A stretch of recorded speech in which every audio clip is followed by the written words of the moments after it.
Bon retour tout le monde. Donc, cette fois-ci, deuxième exemple sur l'intersection des coniques. Cette fois-ci, donc, évidemment, j'ai deux coniques. La première, c'est une parabole qu'on reconnaît comme étant ouverte vers le haut, qui est x au carré est égal à 9 parenthèse, x moins 3. Et la deuxième conique, qui est x au carré plus y au carré est égal à 225, qu'on reconnaît évidemment comme étant un cercle. Ici, ce qui va être intéressant, c'est que j'ai une possibilité d'avoir soit deux ou quatre solution ou point d'intersection. On va voir comment différencier s'il y en a juste deux ou trois. Donc, je regarde ça. Dans la première équation, j'ai x au carré d'isolé. Deuxième équation, je vais isoler le x au carré. On ne sait jamais, ça pourrait être intéressant. Donc, x au carré, j'envoie le x, y au carré, pardon, l'autre bord devient moins y au carré plus 225. Voilà. Donc, ici, j'ai x au carré, pardon, isolé des deux bords. Donc, je vais y aller par comparaison. Fait donc 9y moins 3 qui est égal à moins y au carré plus 225. Je rentre mon 9 dans la parenthèse.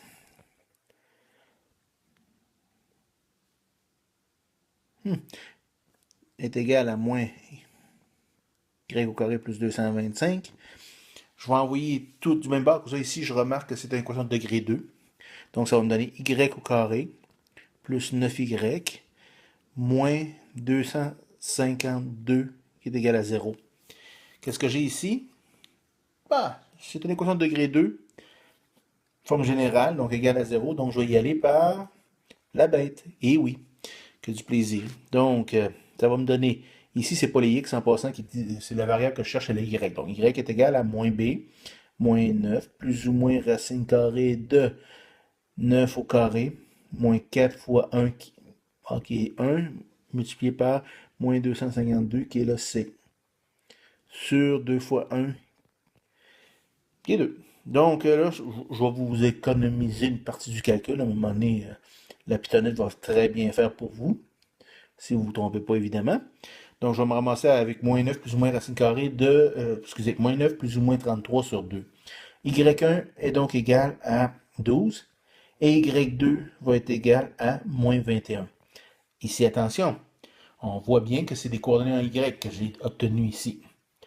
Donc, si je change de tableau, j'ai Y1 qui est égal à 12, j'ai Y2 qui est égal à moins 21. Donc là, je cherche le X correspondant. Où c'est que je pourrais bien trouver ça? Bon, rentrons-le dans l'équation numéro 1. X au carré est égal à 9 fois Y, c'est 12 moins 3. 12 moins 3, c'est 9. 9 fois 9, ça fait 81. Donc, j'ai X au carré qui est égal à 81. Et je vais avoir X, ça c'est le X1, correspondant au Y1. Ça va être, je vous rappelle, plus ou moins 9. Donc, plus 9, moins 9.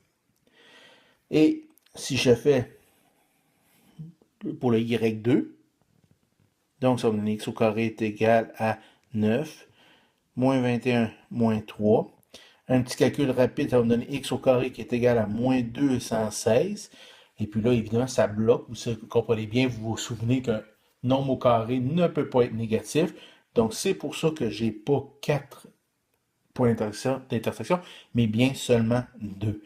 Donc, ça va me donner comme solution le point 9, 12, coordonnée x toujours en premier, et le point moins 9, 12. Et voilà mes deux points d'intersection pour cette intersection-là, en tout cas, ce système-là qui était formé d'une parabole ouverte vers le haut et d'un cercle. Sur ça, je vais vous laisser faire vos exercices, de quoi avoir beaucoup de fun, mais rappelez-vous, prenez le temps de faire votre algèbre comme il faut. Faites attention si c'est le X ou le Y que vous avez isolé de façon à placer vos coordonnées dans le bon sens, et puis tout devrait aller bien. Évidemment, rappelez-vous toujours la formule de la bête. Sur ce, bonne journée.